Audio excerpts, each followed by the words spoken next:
আজকের জুমায় আমাদের আলোচনার আলোচ্য বিষয় হলো আল্লাহ রাব্বুল আলামিন এবং রাসূলুল্লাহ সাল্লাল্লাহু আলাইহি ওয়াসাল্লাম উম্মতের জন্য উম্মতের গুনাহ মাফ করানোর জন্য রমাদানুল মুবারকের শেষ দশকে যে ইতিকাফের বিশাল বড় এক নিয়ামত আমাদেরকে দিয়ে গিয়েছেন ওই ইতিকাফ সম্পর্কে। প্রথমত বোঝা দরকার ইতিকাফ হলো কতউল আলাইকি মাআল খালাইক, দুনিয়ার সমস্ত কিছুর সাথে সম্পর্ক ছিন্ন করে আল্লাহ রব্বুল আলামিনের সাথে সম্পর্ক স্থাপন করার জন্য আল্লাহ রব্বুল আলামিনের মসজিদে আল্লাহর ঘরে ঢুকে আল্লাহর সাথে আকুতি মিনতি করা। আল্লাহ, জীবনে যত গুনাহ করেছি মাওলা, আমি বান্দা হিসেবে গুনাহ করেছি, আপনি রব হিসেবে আপনার ঘরের ভিতরে ঢুকে আপনার মেহমান আমি, আপনি আমাকে মাফ করে দেন। এই আকুতি মিনতি করতে থাকা আল্লাহ রব্বুল আলামিনের প্রিয় পাত্র হয়ে যাওয়া। সুবহানাল্লাহ, এটার নাম হলো ইতিকাফ। এই ইতিকাফ যেই দিন থেকে রোজা ফরজ হয়েছে নবীজি সাল্লাল্লাহু আলাইহি ওয়াসাল্লাম এর উপর, আল্লাহ নবী সাল্লাল্লাহু আলাইহি ওয়াসাল্লাম একদম জীবনের শেষ পর্যন্ত যতগুলো রমাদান পেয়েছে আল্লাহর নবী কোনো রমজানে ইতিকাফ ছাড়েন নাই। নবীকে যখন জানানো হয়েছে রমাদানুল মুবারকে একটা রাত আছে যেটার নাম হলো শবে কদর, এই শবে কদরকে পাওয়ার জন্য নবী সাল্লাল্লাহু আলাইহি ওয়াসাল্লাম প্রথম রমজানেই একদম পূর্ণ 30 দিন ইতিকাফ করেছে। আল্লাহ নবী সাল্লাল্লাহু আলাইহি ওয়াসাল্লাম যখন প্রথম 10 দিন ইতিকাফ করলেন, ওই রমজানে প্রথম রমজানের প্রথম 10 দিন যখন ইতিকাফ করছেন, জিবরাইল আলাইহিস সালাম এসে বলতেছে, ইয়া রাসূলুল্লাহ কি করতেছেন? আল্লাহ নবী তখন বলতেছে শবে কদর খুঁজি। জিবরাইল আলাইহিস সালাতু ওয়াস সালাম বলে, আপনি পান নাই, যেটা খুঁজতেছেন ওটার সামনে। এরপরে আমার নবী আবার দ্বিতীয় 10 দিনও রমজানের দ্বিতীয় দশকেও ইতিকাফ করলেন। ইতিকাফ শেষের পরে জিবরাইল আলাইহিস সালাতু ওয়াস সালাম বলে, ইয়া রাসূলুল্লাহ কি করলেন? বলে, ইতিকাফ করে আমি শবে কদরকে খুঁজলাম। তখন জিবরাইল আলাইহিস সালাতু ওয়াস সালাম বললেন, ইয়া রাসূলুল্লাহ আপনি এটা পান নাই, এটা সামনে। যখন আল্লাহর নবীকে এটা জানিয়ে দেওয়া হলো যে ইতিকাফ করতে হবে রমাদানুল মুবারকের শেষ দশকে যদি শবে কদর পেতে চায়, আল্লাহর নবী তখন সাহাবীদেরকে বলে দিল, শোনো, তোমরা যারা শবে কদর চাও তারা রমাদানুল মুবারকের শেষ দশকে ইতিকাফ করো। আল্লাহ রব্বুল আলামিন এই শেষ দশকের প্রতিটা বেজুর রাত্রির মধ্যে এই শবে কদরকে রেখেছেন। আল্লাহ নবী বলে, আমাকে জানিয়ে দেওয়া হয়েছিল একদম নির্দিষ্ট করে যে কোন দিনটা শবে কদর, কোন রাতটা শবে কদর, কিন্তু আমাকে সেটা পরে ভুলিয়ে দেওয়া হয়েছে। এটার মধ্যেও আল্লাহ রব্বুল আলামিনের মসলিহাত রয়েছে অবশ্যই ইনশাআল্লাহ। এই জন্য ইতিকাফ আমরা করব প্রত্যেকের। বুখারী শরীফের হাদিস, কানা রাসূলুল্লাহ সাল্লাল্লাহু আলাইহি ওয়াসাল্লাম ইয়াতাকিফুল আশরুল আওয়াখিরা হাত্তা তাওয়াফাহুল্লাহ। নবী সাল্লাল্লাহু আলাইহি ওয়াসাল্লাম রমজানের শেষ দশকে প্রতি বছর ইতিকাফ করছেন। এমনকি আল্লাহর নবীর ইন্তেকাল হয়ে গেছে, জীবনের শেষ নিঃশ্বাস পর্যন্ত আল্লাহর নবী এই ইতিকাফ করেই গিয়েছেন। যেই বছর আল্লাহর নবীর ইন্তেকাল হবে ওই বছর আল্লাহর নবী 20 দিন ইতিকাফ করছেন।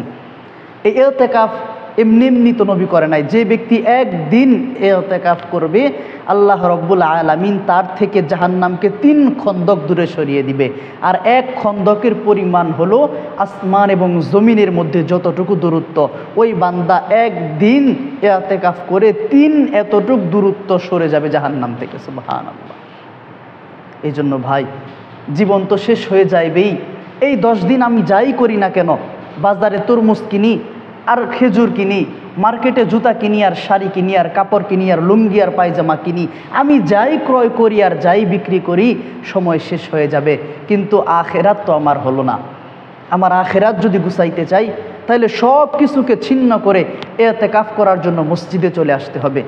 দুনিয়ার জমিনের ব্যস্ততা কারো শেষ হয় না যতক্ষণ না পর্যন্ত মানুষ ইন্তেকাল করে আর ফেরেশতা এসে বলতে থাকে, ফেরেশতা ওই মাইয়েতের সামনে এসে যতক্ষণ না বলতে থাকে, ইনকাতাতিল আমাল বাকিয়াল ওয়াবাল জাল ইশতিগাল, এই লোকের সমস্ত ব্যস্ততা শেষ হয়ে গেল আজকে। এটা বলার আগ পর্যন্ত ব্যস্ততা আপনাকে ছাড়বে না। আমরা কি রসুলের চাইতে বেশি ব্যস্ত?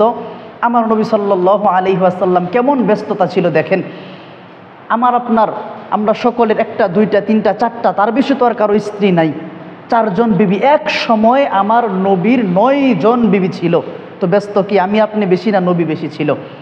আল্লাহ নবী সাল্লাল্লাহু আলাইহি ওয়াসাল্লাম একই সাথে একটা সম্পূর্ণ দেশের প্রধানমন্ত্রী ছিলেন, একই সময়ে 1.25 লক্ষ সাহাবায়ে কেরামের পীর ছিলেন, একই সময়ে নবী সাল্লাল্লাহু আলাইহি ওয়াসাল্লাম 5 ওয়াক্ত নামাজের এবং জুমার ইমাম এবং খতিব ছিলেন।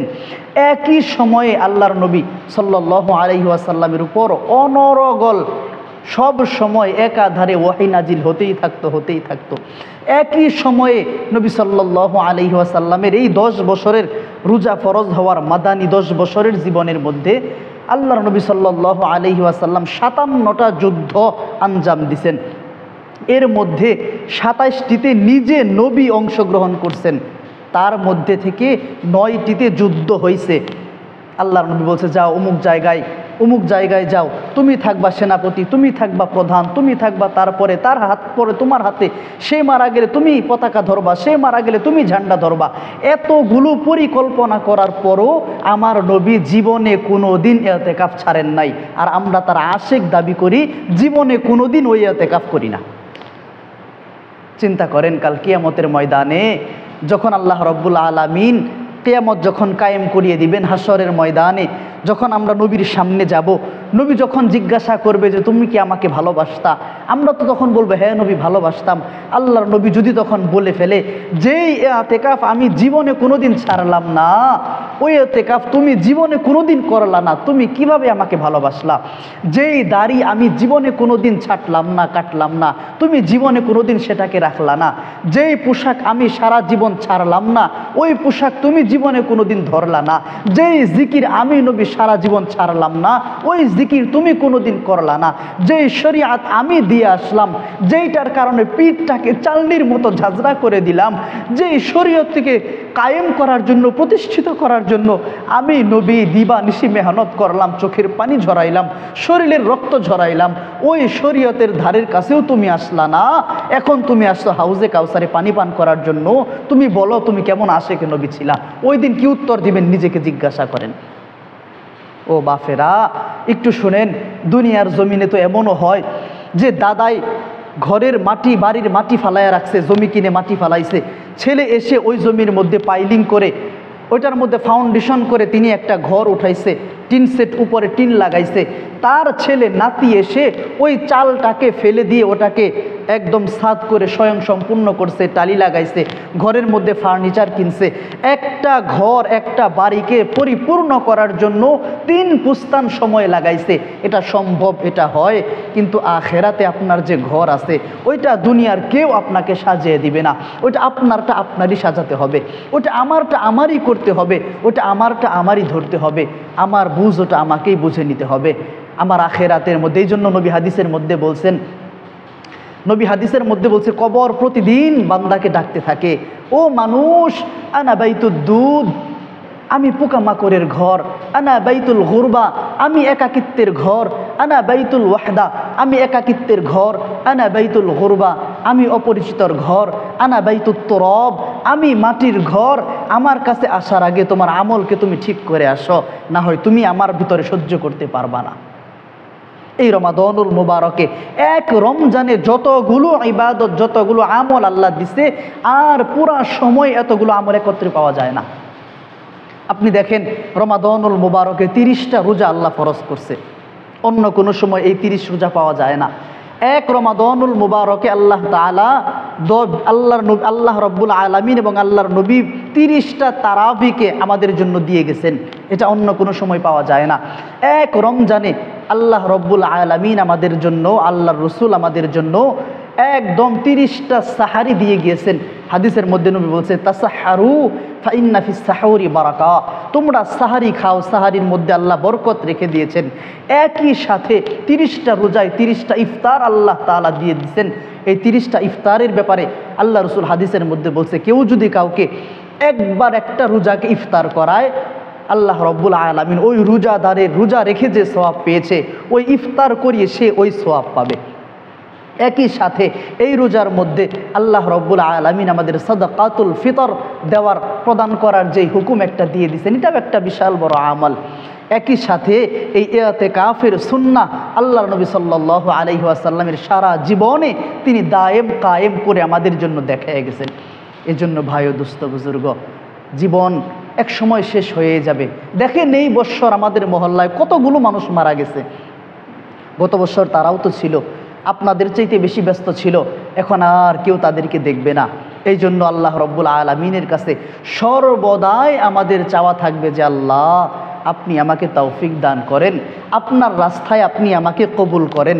আল্লাহর রাস্তায় আল্লাহ যদি কবুল না করে, দুনিয়ার কোনো পীর, কোনো মুর্শিদ, কোনো ওলি, কোনো বুজুর্গর দোয়া আপনার জন্য কোনো কাজে আসবে না যদি আল্লাহ কবুল না করে।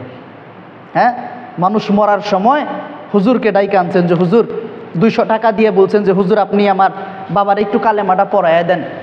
হুজুরে কালেমাটা পড়াইয়া দিবে, আপনি মনে করছেন যে জান্নাতের একটা টিকিট হুজুর দিয়ে দিল। 200 টাকা দিয়ে আপনি হুজুরের কাছ থেকে জান্নাত কিনে ফেললেন। হুজুরের পকেটে মনে হয় জান্নাত থাকে না, এত সহজ না।